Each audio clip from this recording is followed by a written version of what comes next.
Protecting a precious part of Southwest Florida, the endangered Florida panther. They've been on the edge of extinction, unable to feed and breed without getting hit by cars. But now they're getting their own highway, so to speak.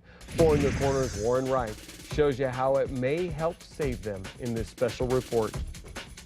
It almost didn't happen. Just one day before it was to go on the auction block last year, this one essential piece of property just east of LaBelle was snapped up by a coalition of 9 different government agencies and private organizations. And now biologists believe the Florida panther actually has a future.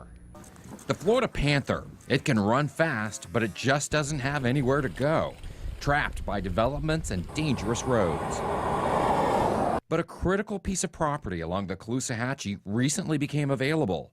This land north of State Road 80, which was supposed to be yet another gated community, went into foreclosure, and biologists knew that it was a special place for the cats. We have 3 male cats that we have actually GPS points on that have all 3 crossed exactly here on this river. You can see here the cat population starting in the Everglades is able to hop from a trail of conservation property to cattle ranches to this exact point on the river, where it's the most narrow and shallow, and the land across it is undeveloped too. Because it's the bottleneck for the Florida panther moving from its territory south of the Caloosahatchee River into the areas north of the Caloosahatchee. And with this key connection, it means the cats can roam and breed with other cat populations, ensuring the species' survival.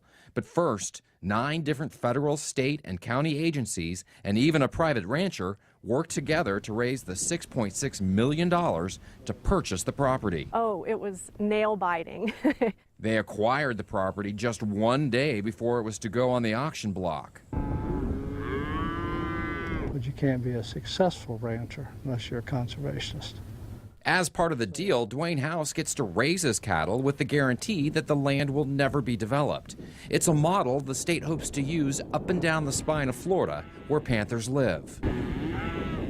The next step is returning the property back into its natural wetland status. It was drained for agricultural purposes 60, 80 years ago, and we're going to be doing structural measures to restore that habitat. That means a more active wildlife corridor, providing food and shelter for the panther as it migrates.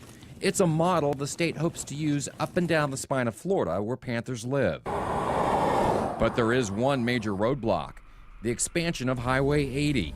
The state is now constructing a sidewalk just for the panthers that goes underneath the highway, connecting the conservation property south of the highway to the land along the river, guaranteeing them safe passage. And all this work is starting to pay off. We see panthers on this ranch, I would say conservatively now, once a week. The Nature Conservancy hopes to continue raising money so it can work with other ranchers to reduce the threat of development. If you want to help, consider going to fox4now.com and click on the big red 4. In the studio, Warren Wright, Fox 4 in your corner.